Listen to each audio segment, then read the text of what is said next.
Hi there and welcome to episode 3 of the Infogol Football Betting Podcast. I'm Jake Osgathorpe and with me I have Liam Kelly.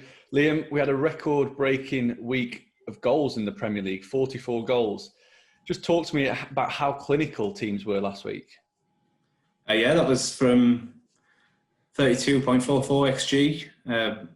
Our calculations show that it's about just over a 3% chance that teams would usually score that much from that much XG. So it's really, like you say, it's really just a clinical performance all around, and obviously some positive variance in there as well. But exciting weekend in the Premier League.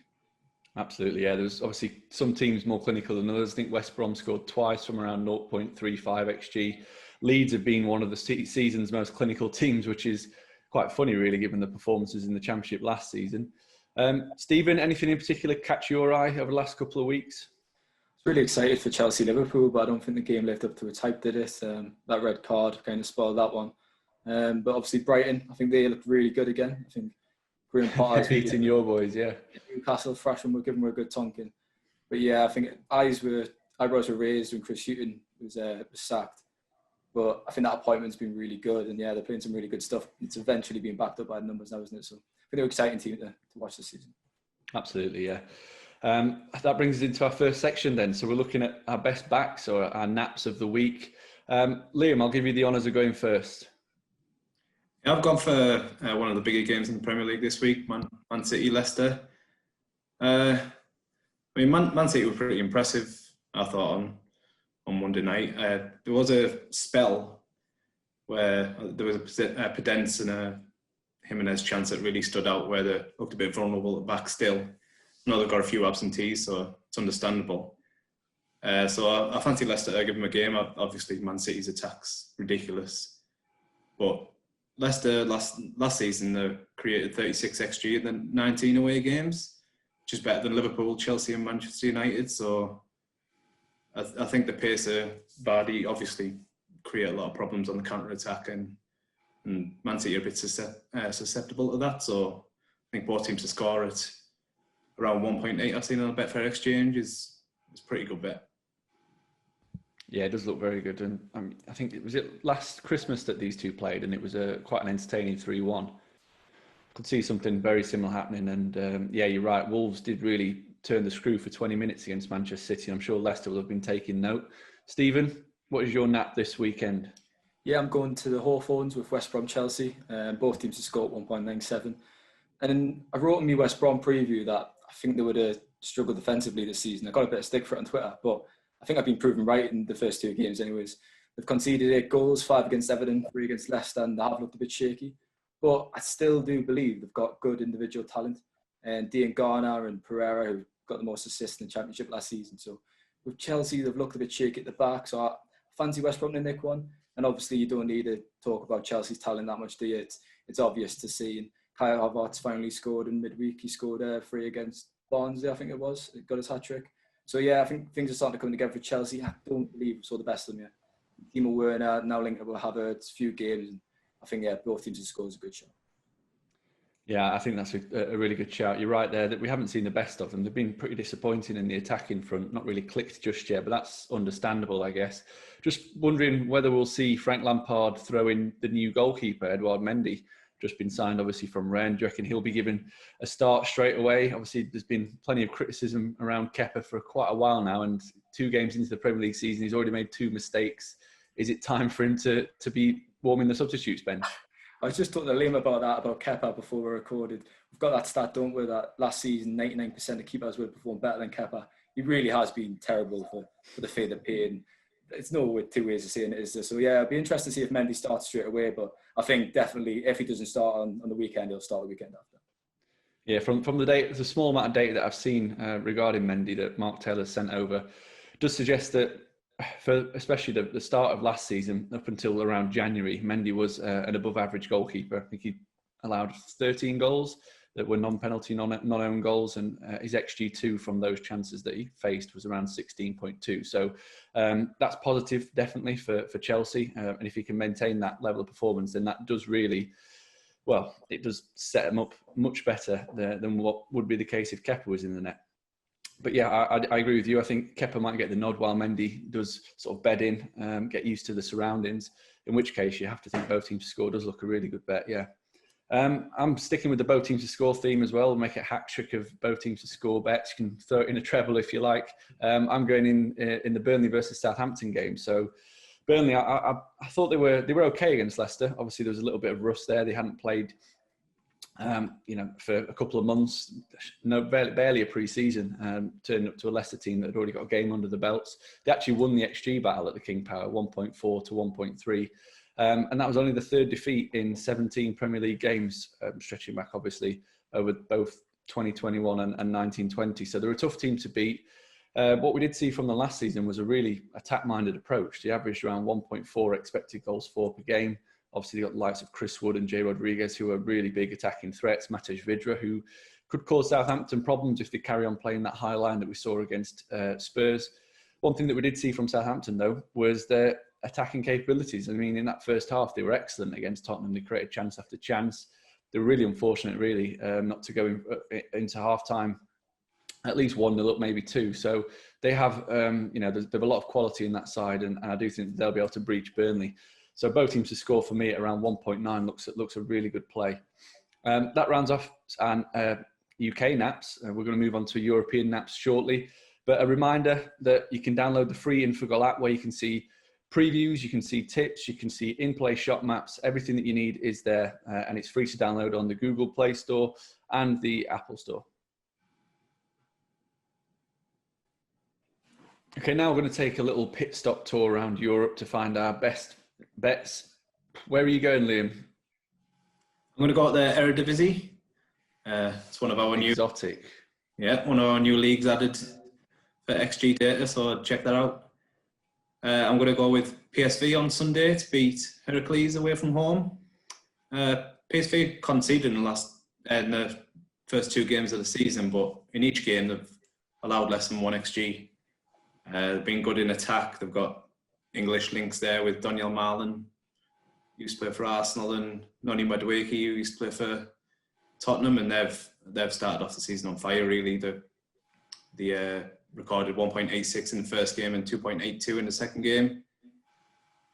Like I say, they're a bit unfortunate conceding both the games there, but they face a Heracles side who they beat ADO Den Haag, who we've got as the worst team in the league. So that was pretty much expected, but they got beat 4-0 last weekend. So I think facing one of the title challengers this week, they're going to struggle, even if they are at home. And I've seen 1.84 on the Betfair Exchange. I think that's a really good price. Yeah, it does look to be quite a juicy price, if anything. Stephen, whereabouts are you taking us in Europe? I'm going to be as equally as hipster as Liam. I'm going to go across to Portugal to celebrate Infogol getting the XG data for the Liga NOS. And I'm going to go for over 2.5 goals in Braga versus Santa Clara at 1.93. Braga finished 3rd last season and got rid of the manager and got a familiar face to Jake, Carlos Carvajal. Nearly tripped over my words. They're the 3rd best attacking team in the league last season, but their defensive numbers suffered. I think that's why they got rid of the manager. I think they can definitely kick on. Although they did lose to Porto on the opening day, 3-1. And I believe they didn't create over 0.60 XG. And that for them is quite poor. So I expect a better attacking performance from them this time around. Santa Clara, however, they did win in their opening game 2-0. And they looked pretty impressive. Last season, the attacking figures were marginally worse than Sporting Lisbon's. So yeah, I think this game is going to be shaping up for goals, and over 2.5, 1.93 is my bet for this game. Yeah, Carlos Carvajal, Sheffield Wednesday favourite. Good to see him doing bits in Portugal. He was very successful at Rio Ave, and if he can replicate that level of process there at Braga, I think they'll have a pretty good season. You boys have been a little bit hipster. I'm keeping it mainstream. I'm going to Spain. Still have to quarantine on the way back from there, but I'm going for one of Liam's favourite teams, Real Betis. They're playing against Real Madrid. Had a bit of success last week, tipping up Real Madrid under 2.5 goals against Sociedad. I'm basically doing the exact same thing again. Real Madrid, as I said last week, their success in 1920 was basically built on having a strong defence, and their attacking numbers weren't actually as impressive as what you might expect.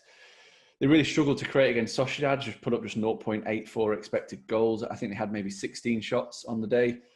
So basically every shot that they had was of a low probability. Defensively, as I said, they were still really sound. 0.5 expected goals against in that game against a team that did finish in the top 6 last season. So a lot of positives to take defensively, but there are still question marks going forward in attack. It was a very young forward line that Zidane played last week, with Rodrigo one side, Vinicius Junior the other, and Martin Ødegaard, who's obviously come back into the side, playing just behind Karim Benzema. Those guys probably still trying to find their feet, trying to click with each other. And I think that'll be the case again this week against the Real Betis side, who have won both of their opening games and done so without conceding. So, yeah, under 2.5 goals. Very surprised to see it odds against once again. 2.1 is on the Betfair Exchange, and that's going to be my European nap this week. A reminder that with the Betfair Exchange, you do get a really good sign-up offer. Bet £20, you get £20 to play with. All of the bets that we've put up are available on there. You can also lay on the Betfair Exchange. If you go to the Infogol site, you will see instructions or how-to guides on laying and backing. Definitely recommend checking those out before you start using the Betfair Exchange.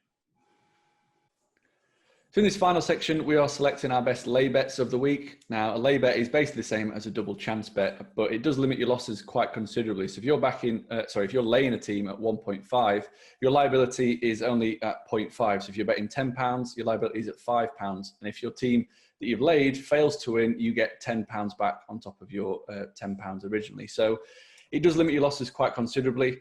It's a very, very useful tool to be using on the exchange, and it's definitely something I would recommend trying out. Liam, where are you going with your lay this week? Yeah, I'm going with the Premier League, the early game on Saturday. I'm going to lay Manchester United. Although Man U have looked a bit, shocking really last week against Crystal Palace, poor in attack. Last season they were pretty poor away from home. They scored 26 goals in 19 games. But it's more a play on how good Brighton have been this season. I think everybody was impressed with them against Chelsea. I thought they were better than them for the majority of that game. And then they got Newcastle last weekend, and unfortunately for Steven, absolutely hammer Newcastle. Luckily for me. And I think, sorry Steven, I just think that their attacking process has got a bit better this season. I was a bit worried about Aaron Moy leaving, but like we were saying earlier about Trossard and Conor, and they've been much better than I expected. So I think laying Manchester United at 1.83, it's too short of price for me, and I'll take that. Yeah, especially based on the performance last week against Palace, where Palace did set traps and counter-attacked at will really, and made Man United look very ordinary. Stephen, you're going to Italy, aren't you, to talk about the 9-time Scudetto champions? Who are you laying this week? Going to the Juventus game for Roma. I'm going to lay Juventus at 2.14. As you said, they've won the 9th consecutive title last season, sorry. And despite that, Sarri lost his job. And why eyebrows might have been raised at that, I think that was the right decision. They had the 4th worst defence in Serie A last season, and the underlying numbers, they just suggest they weren't at their best, even though they did win the title. I mean, they only won the title with, I think, two games to play. So yeah, Pirlo comes in, he's took over the reins. But what's caught my eye is when these sides have last met. Last season, Juve won 2-1 away at Roma. Roma won the XG battle. And then on the last day of last season, Roma beat Juve at the Allianz Arena in Turin 3-1, and they won the XG battle again. I don't think there's that much between these two sides, and I think Pirlo's second game, if they're going to get beat, it's going to be today. So yeah, I'm going to lay Juventus at 2.14. Yeah, Roma, for anyone who doesn't know, actually drew 0-0 with Verona last week, but got given a loss because they fielded an illegible player. Hopefully they can avoid something similar this weekend. For my lay, I'm going to go to Spain again. I'm just looking at the prices. I think that Barcelona are a little bit too short. They've been a club in turmoil. Obviously, they had the embarrassment of the Champions League, losing 8-2 to Bayern Munich. Then they had the whole Messi saga that dragged on over the course of the summer. They've had to replace the coach who brought in Ronald Koeman. You've seen a massive turnover in players. Arthur's gone, Semedo's gone, Rakitic is gone, Vidal, Suarez, they've all left. So there's a lot of holes in that squad and that team that need filling. This is their first game. They're playing against a Villarreal team who've already played twice. They picked up 4 points under Unai Emery. They've got a really good-looking team. it looks a lot like Valencia because they did pick up two of Valencia's key players in the off season, Coquelin and Parejo in the middle. But yeah, they're a very attack-minded side of Villarreal, and they can cause Barcelona some serious problems. I do think there'll be some rust within the Barcelona ranks, and I just think they do look a little bit too short at 1.57. And Villarreal are a team that they do give their very best, especially against the better teams. They never get beaten massively comfortably or comprehensively. So you're going to get a run for your money here by laying Barcelona at 1.57. That rounds off this week's episode. A reminder that everything that we spoke about is available on the Infogol app via previews or via analyst verdicts on each individual match. You can see probabilities for 1x2 market for the both teams to score, over 2.5, etc. All available on the free to download app. A reminder also that you can follow us on Instagram, Twitter, and Facebook for all of the live interactive shot maps, any reactive comments and content, as well as extra analysis.